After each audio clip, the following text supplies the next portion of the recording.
Hi అండి, ఇవాళ మీ ముందుకి మంచి ఎనర్జీ ఇచ్చే ఫుడ్ ఒకటి తీసుకొచ్చారండి. అవి ఏంటంటే సీడ్స్ అన్నమాట. అవి మనం రోజు ఎలా వాడాలనేది మీకు నేను చెప్దాము. మేము ఎలా వాడుతున్నామండి, అవి చాలా ఎనర్జీ ఇస్తున్నాయి అనమాట. అది మీరు కూడా వాడాలని మీకు చెప్దామనండి వీడియో చేస్తున్నాను. చియా సీడ్స్ అండి, ఇవి పంప్కిన్ సీడ్స్ అండి, సన్ఫ్లవర్ సీడ్స్, ఫ్లెక్స్ సీడ్స్ అండి. ఇవి 4 మన ఫ్యామిలీలో 4-5 ఉన్నాం అనుకోండి, 2 స్పూన్స్ రాత్రిపూటే నానబెట్టుకోనండి. ఉదయాన్నే టిఫిన్ తో పాటు గానీ లేదా తర్వాత గానీ తీసుకొచ్చండి. మీకు నానబెట్టిన ఇష్టం లేదనుకోండి, విడిగా పొడిగా ఉన్న గింజలు కూడా తీసుకుని తినొచ్చండి.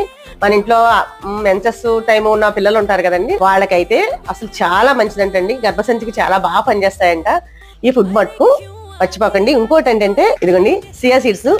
ఇది ఫేస్ కి చాలా బాగా పనిచేస్తుంది. వీటిని పాలల్లో నానబెట్టేసుకుని మొత్తం ముఖానికి పట్టి మిక్సీ పట్టి మొహానికి పట్టించుకుంటేనండి, ఒక 10 నిమిషాలు ఉంచుకుని క్లియర్ చేసుకుంటే పైనంతా చెల్సంతా డస్టర్స్ అంతా పోయి చాలా బాగా క్యూర్ అవుతుందండి. నేను ట్రై చేసి మీకు చెప్తున్నా, ఇది మీరు కూడా ట్రై చేయండి. మీకు ఈ వీడియో నచ్చినట్లయితే నన్ను ఫాలో చేయండి, నన్ను సపోర్ట్ చేయండి. బాయ్ అండి.